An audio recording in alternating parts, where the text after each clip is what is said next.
Inihanda na ang report ng House Committee on Good Government and Accountability buhat ng pagdinig sa kontrobersyal na confidential funds ng Office of the Vice President.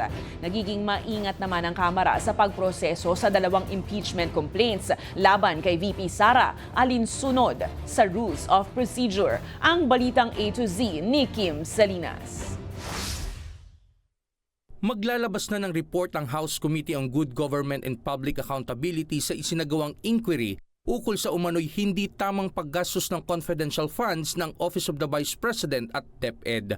Ayon kay Congressman Jay Conggun, tila modus recto ang ginawang umano'y pag-imbento ng mga pangalan sa mga acknowledgement receipt ng confidential funds ng tanggapan ni VP Sara. Kung sino yung kailangan managot, dapat managot kasi hindi po pwede na pipikiin mo yung dokumento ng ating gobyerno para mag-liquidate ng mga pondong ginamit mo sa confidential fund. Aniya, hindi magtatapos ang pagdinig ng Kamara sa isang report lamang at sa pagbalangkas ng batas. Kailangang magsampa ng kaso sa ating mga law enforcement agency. Kailangan panagutin sa maling paggamit ng confidential fund. At para hindi na rin to maulit, ito rin na nagbunsod ng paghahain ng impeachment complaint ng dalawang grupo laban sa Vice Presidente. Ang unay inihain na Akbayan Party at ang pangalawa ay mula sa iba't ibang grupong inindorso ng Makabayan Bloc. Sa ngayon, nasa tanggapan pa ng House Secretary General ang mga reklamo at hindi pa napag-uusapan ng mayorya ng Kamara.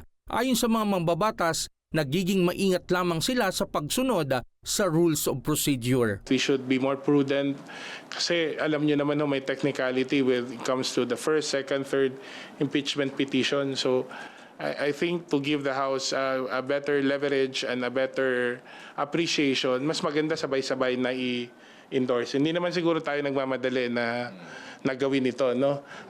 Nasa loob pa naman tayo ng tamang timelines. May umuugong na ikatlong grupo na maghahain rin ng impeachment complaint laban kay VP Sara. Ayon sa mga kongresista, wala naman silang tatanggihan kung may maghahain pa ng panibagong reklamo dahil bahagi ng kanilang mandato ang pagproseso nito. Para sa Balitang A to Z, Kim Salinas.